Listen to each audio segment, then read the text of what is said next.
friends, it is November 23rd, 2009.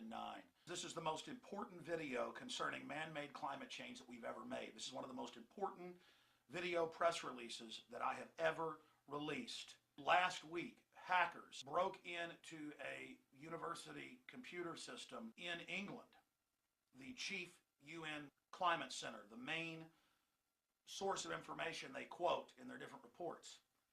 And they released thousands of emails. We've now had a chance to read over these emails. It's in the Associated Press, it's in Reuters, the BBC is covering it. It is a huge international story now known as ClimateGate.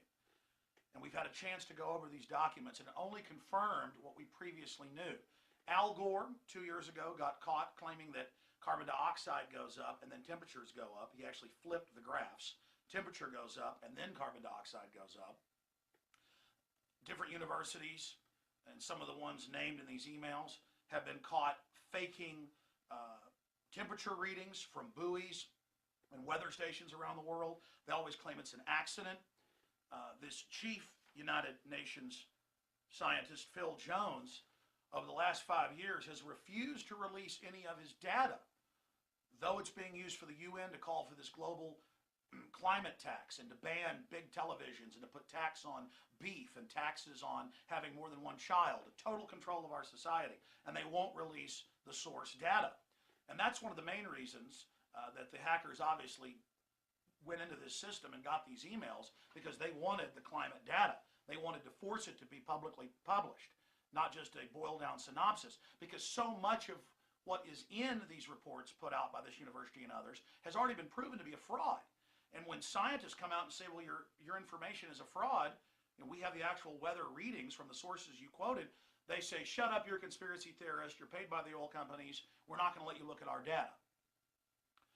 Now we know what happened, and this is so huge. And I'm going to go over the spin they're putting out to try to cover this up, because if this story in full gets out to the public, the global climate tax is over.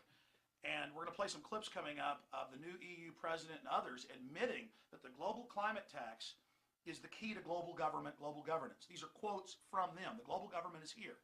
It was Enron came up with the idea of the carbon tax in the mid-90s with Al Gore. It's a scam. And it has nothing to do with the environment. And they're on the verge of passing this in Copenhagen next month and here in the United States with the climate bill now in the Senate that's passed the House. So this couldn't have come out at a more important time. So here are a few key points that I've listed here that I want to go over. This is ClimateGate, number one.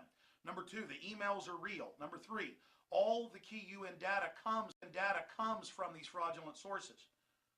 They would not show the public their data. This is scientific fraud and persecution of scientists that disagreed with them. That's also in the emails, how to persecute, how to blacklist, how to fire people, how to shut people down. I mean, this is criminal racketeering.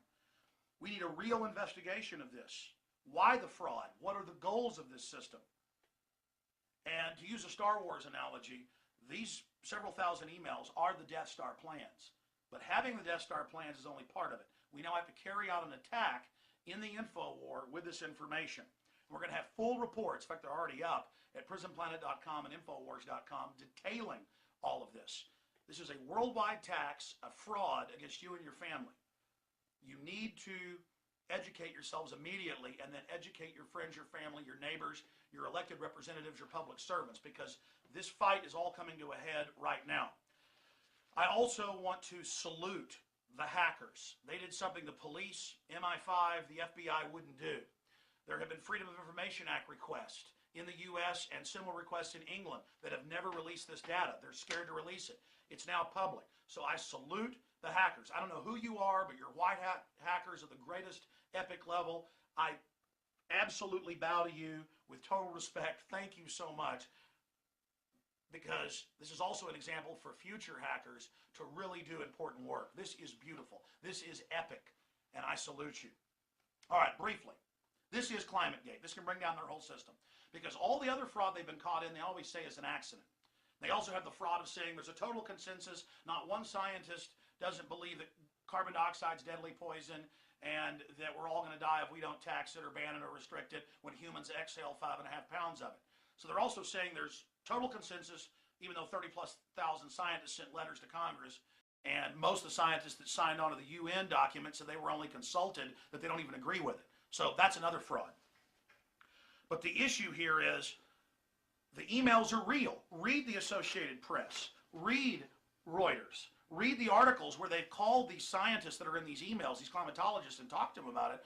And they've said, well, yes, we were hacked, and those are our emails, but they're being interpreted wrong. But see, there's a separate media spin right now where the press is saying, well, we don't know if the emails are real. No. The university admits they were hacked, several thousand emails were stolen, and they're now spinning, saying, oh, well, this is being taken out of context. Quotes by Phil Jones to other climatologists writing to colleagues about graphs showing climate statistics over the last millennium. He alludes to techniques used by fellow scientists to hide the decline. And it goes on to say, from 61, for Keith to hide the decline in temperature since 1961. So over and over again, hide the decline, how to manipulate the data. And so understand, they're admitting they were hacked, and they're now countering the emails saying, well, you're misinterpreting what I said. They themselves, because the media contacted them quickly, now they're not talking to the media. They figured out how they screwed up. They're going, well, I didn't mean that when I said it, or, well, you're misinterpreting what I said. They've now, the source has now confirmed these emails. Go read them for yourself on Infowars.com or PrisonPlanet.com. There's thousands of them. We're trying to go through them right now. The worst stuff's coming out every hour. Write your own articles, post your own blogs, dig through it. This is a community research project. This is so exciting. So we have that going on. The emails are real. All the key data.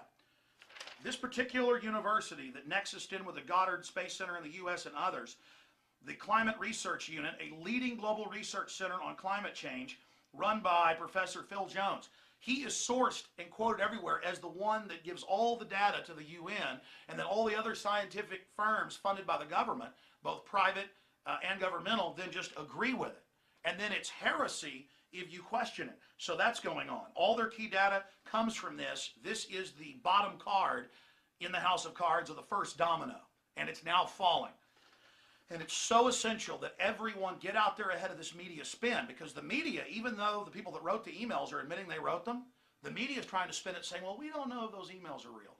And I predict the establishment's now going to insert fake emails in the coming days to try to disease the entire honeypot so that the media can then come out and try to discredit it. Kind of like it's admitted that Bush didn't go to a lot of his Air National Guard duties, but then some fake documents were put out by Karl Rove that CBS picked on, then discrediting the whole thing. So look for that trick. We know how they operate. Obviously, this is scientific fraud. They've already been proven that their data was wrong. Now we know it was on purpose. But another big issue when you read these emails is, how do we get this guy fired? How do we have different scientific groups blackball this person? How do we remove their funding? How do we get this journal suspended? How do we stop these people from being able to submit to scientific journals? So this is a giant collusion, almost like the Catholic Church trying to stop Galileo from, when he noticed that the moons of Jupiter were orbiting, he did mathematic calculations and could tell that the Earth was actually orbiting the sun. So we have that going on. So incredible intimidation. They need to be raided. Their hard drives need to be grabbed. Their filing cabinets, their communiques, because they're pushing for a global government, global tax through all of this.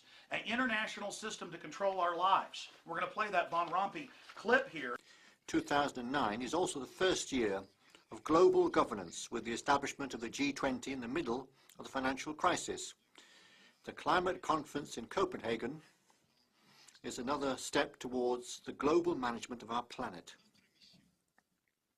Our mission, our presidency, is one of hope, supported by acts and by deeds. You look at the new head of the European Union, he is on record saying first year of global governance through the Copenhagen Treaty and the carbon tax. He's also quoted as calling for global management of the planet through the environmental crises. That's why the big banks, JP Morgan Chase, Goldman Sachs, the Bank of England, all the money people are funding the climate change system, because then they get to have a global government that manages and taxes the life-giving gas, carbon dioxide, that plants breathe. So we need a real investigation. And we know why there's all this fraud. We know what their goals are. Listing what plants breathe what all human activity produces as a toxic waste that they can regulate. It gives them total control over every facet of our lives. And they're in the news saying that they're going to decide what technologies can be developed, what technologies are going to be banned. London Guardian, global body needs to direct green technologies. G77 says, developed nations call for human body to police battle on climate change. So that's going on. We're going to be covering this more in subsequent videos, but the emails, the documents, boil downs of all the other previous fraud, the intimidation of scientists, it's all on Infowars.com and PrisonPlanet.com. If we force this out into the public, which is already starting to happen, and expose the spin and show people what's really happening, we can blow this thing sky high in the info war. This is the equivalent of Bothans stealing the Death Star plans. Now we have to use these plans. I hope you understand the level of this. They admit the emails are real. This is meant to set up a world government in their own words. This is all being decided on right now. This is a godsend. This is one of the greatest blows against the New World Order I've ever seen. Last week, it passed out of committee in the House. They have 311 votes. It's sure to pass a strong audit the Fed bill. The Senate tried to strip it. Some House members tried to strip it. They failed there. We're having victory after victory after victory. And my film, Fall of the Republic, details how the banks are setting up this climate dictatorship, this dictatorship over resources. So please watch that film. We're going to put a link to it up in the corner here on YouTube to watch it in full for free. Give it to everyone you know. This film cost me $200,000 to make. You can buy the DVD at Infowars.com if you want to support us. But to all of you out there, this is not pearls before swine. This will annihilate the New World Order and their agenda. This has caught them red-handed, and they need to be brought to justice, ladies and gentlemen. Thank you for watching. Now, the rest is up to you. The ball's in your court. Please take action. ClimateGate, it can bring them down.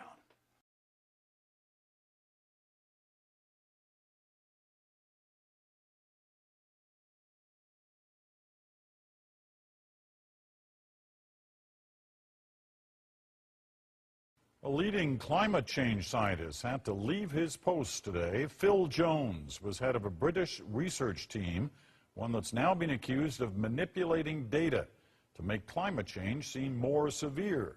The charges came after the scientist's emails were made public. Adrienne Arsenault reports.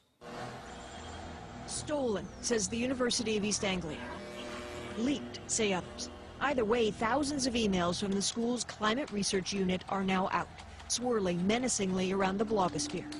By some descriptions, they prove pretty much everything you've been told about humans and climate change is wrong.